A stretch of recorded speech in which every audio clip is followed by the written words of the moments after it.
আসসালামু আলাইকুম রহমতুল্লাহ।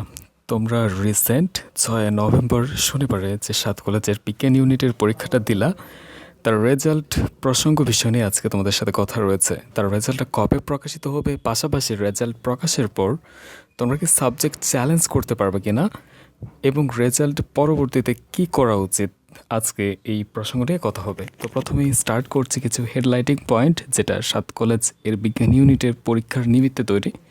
7 কলেজের 7টি কেন্দ্রসহ মোট 14টি কেন্দ্রে ভর্তি পরীক্ষা অনুষ্ঠিত হয়। এবার 7 কলেজের বিজ্ঞান ইউনিটে মোট 6,500টি আসনের বিপরীতে আবেদন পড়েছিল 41,094টি।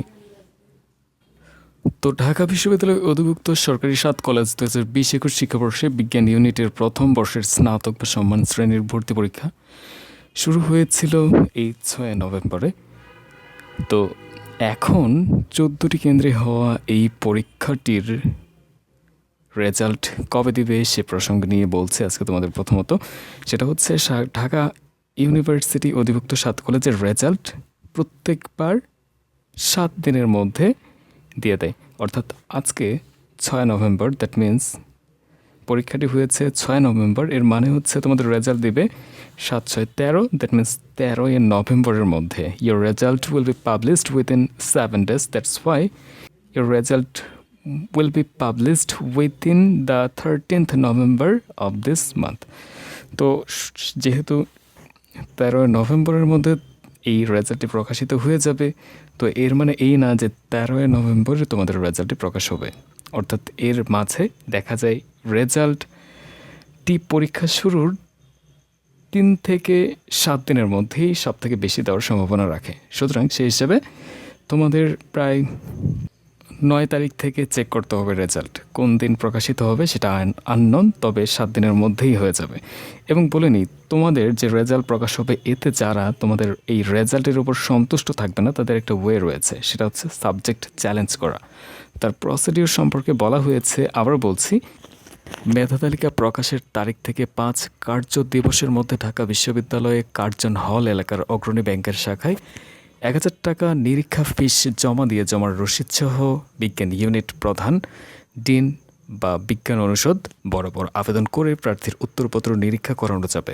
নিরীক্ষার ফলে প্রার্থীর অর্জিত নম্বরের পরিবর্তন হলে নিরীক্ষা ফি ফেরত দেওয়া হবে এবং মেধা তালিকায় প্রয়োজনীয় সংশোধন করে নেওয়া হবে। ঠিক আছে? তো আশা করি তোমরা এই সাবজেক্ট চ্যালেঞ্জ বিষয় বা প্রসিডিউরটি বুঝতে পেরেছ।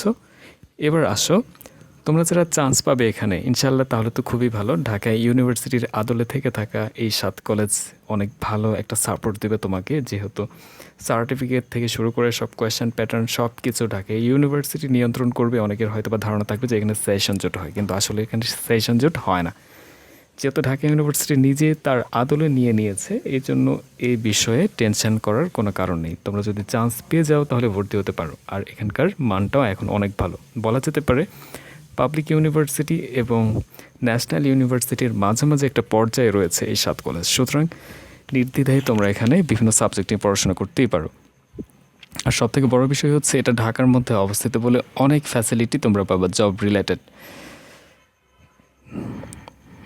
বিষয়টা কেন বললাম, কারণ তোমাদের অনেকের এই বিষয় নিয়ে অনেক ভুল ধারণার সৃষ্টি হওয়ার রয়েছে, যেগুলো সম্পর্কে ওভারকাম করার জন্য আমি কথাগুলো বলেছি।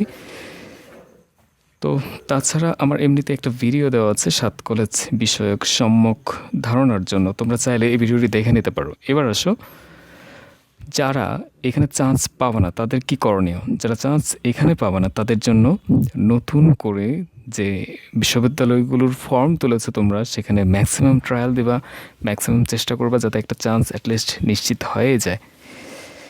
যতক্ষণ চান্স না পেয়েছো ততক্ষণ তোমাদের হাল ছেড়ো না, সর্বোচ্চ প্রস্তুতি নিয়ে নতুন করে পুনরুদ্যমে আবার চেষ্টা করতে থাকো। এবং বলি যে তোমরা যারা চান্স পাবে, এটা কিন্তু এখনও শিওর না যতক্ষণ রেজাল্ট না দিয়েছে। তো এই সময়ের মধ্যে তোমাদের যেটা করা উচিত সেটা হচ্ছে যে পুনরুদ্যম নিয়ে আবার ট্রায়াল বা প্রস্তুতি চালিয়ে যাওয়া উচিত। কারণ হচ্ছে এটা কিন্তু পরবর্তীতে এই সময়গুলো তুমি ফিরে পাবে না যদি বাই চান্স আল্লাহ না করার চান্স না হয়। সুতরাং সর্বোচ্চ চেষ্টার জন্য, সর্বোচ্চ চান্সকে নিশ্চিতকরণের জন্য এখন থেকে আবার ট্রায়াল দিতে থাকো, আবার চেষ্টা করতে থাকো। তো আশা করছি তোমরা বিষয়টি বুঝতে পেরেছো। পাশাপাশি তোমাদের অ্যাডিশনালি ইম্পর্ট্যান্ট আরও কিছু ইনফরমেশান দিয়ে রাখি। তোমরা যারা 7 কলেজে অ্যাটলিস্ট পদার্থবিজ্ঞানে পড়তে চাও তাদের এইচএসসি বা সমমানের যে পরীক্ষা রয়েছে এইখানে অ্যাটলিস্ট তোমাদের যে বিষয় থাকা উচিত সেটা হচ্ছে পদার্থবিজ্ঞান এবং গণিত। এবং 7 কলেজে তোমরা ধরো যে চান্স পেয়ে গেলে, এরকম অবস্থায় গণিত সাবজেক্ট পেয়েছো, তো উচ্চ মাধ্যমিক বা সমমানের যে পরীক্ষা রয়েছে এখানে অবশ্যই তোমাদের গণিত থাকতে হবে। অর্থাৎ 7 কলেজে গণিত নিয়ে পড়তে চাইলে তোমাদের গণিত সাবজেক্টটা থাকা বাধ্যতামূলক এইচএসসিতে। পরবর্তীতে রয়েছে রসায়ন, যেখানে রসায়নে তুমি যদি চান্স পেতে চাও তোমাকে অবশ্যই এইচএসসিতে বা সমমানের পরীক্ষাতে রসায়ন এবং গণিত থাকা লাগবে। যদি কেউ তোমরা 7 কলেজে পরিসংখ্যান নিয়ে পড়তে চাও সেই হিসেবে গণিত, সিমিলারলি উদ্ভিদ বিজ্ঞান নিয়ে পড়তে চাইলে অবশ্যই তোমাদের জীববিজ্ঞান থাকতে হবে এইচএসসিতে। যারা প্রাণীবিদ্যা নিয়ে পড়তে চাও, যারা প্রাণীবিদ্যা নিয়ে পড়তে চাও তাদের জীববিজ্ঞান থাকতে হবে বাধ্যতামূলকভাবে। যারা মনোবিজ্ঞানে পড়তে চাও তাদেরও উচ্চ মাধ্যমিক বা এইচএসসিতে জীববিজ্ঞান থাকা লাগবে। যারা ভূগোল ও পরিবেশ নিয়ে পড়তে চাও তাদের কিছু না থাকলেও চলবে। এবং যারা মৃত্তিকা বিজ্ঞান নিয়ে পড়তে চাও বা গার্হস্থ্য অর্থনীতি নিয়ে পড়তে চাও, তো যাই হোক, মৃত্তিকা বিজ্ঞানের জন্য তোমাদের অবশ্যই জীববিজ্ঞান এবং রসায়ন বিজ্ঞানটা ইম্পর্টেন্টলি এইচএসসিতে থাকতে হবে।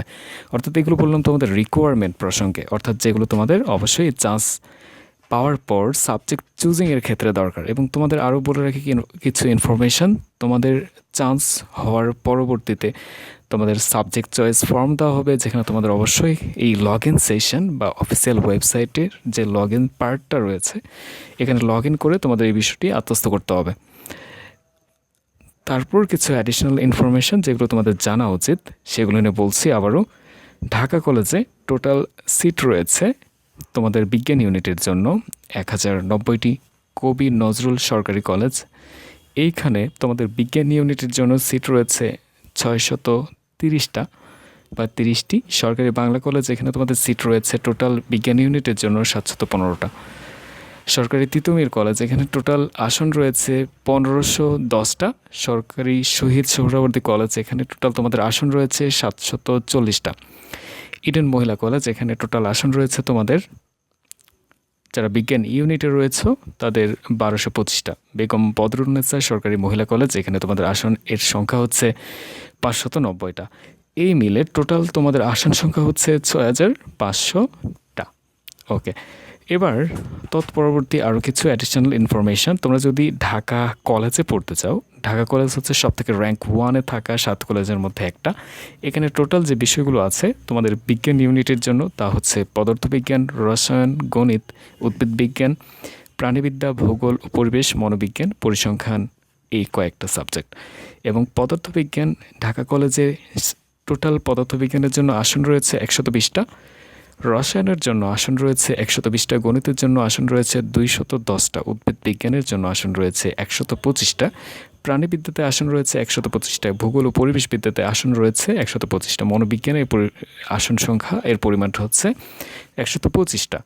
পরিসংখ্যানেও সিমিলারলি একটু ব্যতিক্রমভাবে দেওয়া আছে 140টা, অর্থাৎ 140টা সিট পরিসংখ্যানে রয়েছে ঢাকা কলেজে। ঠিক সেম ওয়েতে আমরা যদি কবি নজরুল সরকারি কলেজ এই অংশে দেখি, এটা আসলে লক্ষ্মীপুর বাজার, সূত্রাপুর, ঢাকাতে অবস্থিত। তো এইখানে টোটাল পদার্থবিজ্ঞানের সিটের সংখ্যা 100টা, রসায়নে 100টা, গণিতে 100টা, উদ্ভিদ বিজ্ঞানে 100টা, প্রাণীবিদ্যাতে 100টা, ভূগোল ও পরিবেশে 130টা। এবার তারপর পরের সেকশনে আসো, সরকারি বাংলা কলেজ, এটা মিরপুর 1, ঢাকা 1216 এই পার্টটিতে অবস্থান করছে। অর্থাৎ মিরপুর 1-এ অবস্থিত সরকারি বাংলা কলেজ, যেখানে রয়েছে পদার্থবিজ্ঞানে 105টা আসন, রসায়নে 130টা, গণিতে 180টা, উদ্ভিদ বিজ্ঞানে 105টা আসন, প্রাণীবিদ্যাতে 120টা আসন, মৃত্তিকাতে 75টা আসন। তোমরা যারা চান্স পাবো তারা এখানে পড়ার একটা সুবর্ণ সুযোগ রাখতে পারো এবং এই আসনগুলোর বিপরীতে তোমরা চান্স নিতেও পারো। সরকারি তিতুমির কলেজ, এটা রয়েছে গুলশান, ঢাকাতে। তো এইটাতে যে পদার্থবিজ্ঞান সাবজেক্টে রয়েছে যার আসন সংখ্যা রয়েছে 250টা, রসায়নে আসন সংখ্যা রয়েছে 250টা, গণিতে আসন সংখ্যা রয়েছে 370টা, উদ্ভিদ বিজ্ঞানে আসন সংখ্যা রয়েছে 250টা, প্রাণীবিদ্যাতে আসন সংখ্যা রয়েছে 250টা, পরিসংখ্যানে রয়েছে 70টা এবং মনোবিজ্ঞানে রয়েছে 70টা, ভূগোল ও পরিবেশে রয়েছে 70টা। ঠিক আছে, সিমিলারলি এইভাবে শেষ হলো। টোটাল 1510টা আসন রয়েছে সরকারি তিতুমির কলেজে। এবার পরের সেকশনে আসো, শহীদ সোহরাওয়ার্দী কলেজ, যেটা লক্ষ্মীপুর বাজার, সূত্রাপুর, ঢাকাতে অবস্থিত। এখানে পদার্থবিজ্ঞানে আসন হচ্ছে 100টা, গণিতে আসন হচ্ছে 120টা, উদ্ভিদ বিজ্ঞানে আসন হচ্ছে 100টা, প্রাণীবিদ্যাতে 100টা, ভূগোল ও পরিবেশে 100টা, মৃত্তিকা বিজ্ঞানে 100টি রয়েছে। তো তোমরা আশা করছি শহীদ সোহরাওয়ার্দী কলেজের যে আসন বিন্যাস প্রসেস এ থেকে থাকা টোটাল আসন সংখ্যা রয়েছিল সেগুলো জানতে পেরেছে এবং এটার টোটাল আসন সংখ্যা আবার বলছি 740টা। এবার তৎপরবর্তী ইডেন মহিলা কলেজ, যেটা শুধুমাত্র মহিলাদের জন্য তৈরি করা হয়েছে, এখানে এটার অবস্থিতি আর কি আজিমপুর, ঢাকা 1205 অর্থাৎ ঢাকার আজিমপুরে এটা অবস্থিত এবং এখানে পদার্থবিজ্ঞানের জন্য আসন রয়েছে 125টা, রসায়নের জন্য আসন রয়েছে 125টা, গণিতের জন্য 200টা, উদ্ভিদ বিজ্ঞানের জন্য 150টা, প্রাণীবিদ্যার জন্য 150টা, ভূগোল ও পরিবেশের জন্য 165টা, পরিসংখ্যানের জন্য 50টা, মনোবিজ্ঞানের জন্য 140টা, কারস্থ অর্থনীতির জন্য 120টা। টোটাল 1225টি আসন রয়েছে ইডেন মহিলা কলেজ, যেখানে শুধুমাত্র মহিলাদের প্রায়োরিটি দিয়ে এই সিটগুলো দেওয়া হয় এবং এখানে কোনো ছেলেরা পড়তে পারবে না। বেগম বদরুন্নেসা সরকারি মহিলা কলেজ, এখানে যদি বলতে চাই এখানকার প্রসঙ্গে, তো এইটা আসলে বকশীবাজার, ঢাকাতে অবস্থিত এবং এইখানকার পদার্থবিজ্ঞানের আসন সংখ্যা রয়েছে 65টা, রসায়নের 85টা, গণিতের 65টা, উদ্ভিদ বিজ্ঞানের 55টা, প্রাণীবিদ্যার 80টা, ভূগোল ও পরিবেশের 80টা, মনোবিজ্ঞান হচ্ছে 80টা, কারস্থ অর্থনীতি এর জন্য 80টা। মোট আসন রয়েছে বেগম বদরুন্নেসা সরকারি মহিলা কলেজ এর জন্য 590টা, অর্থাৎ মোট আসন টোটাল এই 60টি কলেজের টোটাল আসন হচ্ছে 6500টা। আবার বলে রাখছি, 60টি কলেজের প্রথমটা হচ্ছে ঢাকা কলেজ, দ্বিতীয়টা হচ্ছে কবি নজরুল সরকারি কলেজ, তৃতীয়টা হচ্ছে সরকারি বাংলা কলেজ, চতুর্থটা হচ্ছে সরকারি তিতুমির কলেজ, পঞ্চমটা হচ্ছে সরকারি শহীদ সোহরাওয়ার্দী কলেজ, ষষ্ঠটা হচ্ছে ইডেন মহিলা কলেজ এবং সপ্তমটা হচ্ছে বেগম বদরুন্নেসা মহিলা কলেজ। তো আশা করছি তোমরা বিষয়টা বুঝতে পেরেছো। আমি চাচ্ছি তোমরা সর্বোচ্চ চেষ্টা করে অ্যাটলিস্ট একটা চান্স অন্তত নিজের মাঝে রাখার চেষ্টা করো। তো আজ এতটুকুই। যদি ভিডিওটি হেল্প করে থাকে কাইন্ডলি আমাকে হেল্প করে দিও সাবস্ক্রাইব করার মাধ্যমে, যাতে এরকম ইনফরমেটিভ ভিডিও তোমাদের কাছে বারংবার পৌঁছাতে সক্ষম হয়। সে পর্যন্ত ভালো থাকো, সুস্থ থাকো, আল্লাহ হাফেজ। দেখা হবে নেক্সট কোনো আবার নতুন আলোচনাতে। আসসালামু আলাইকুম রহমতুল্লাহ।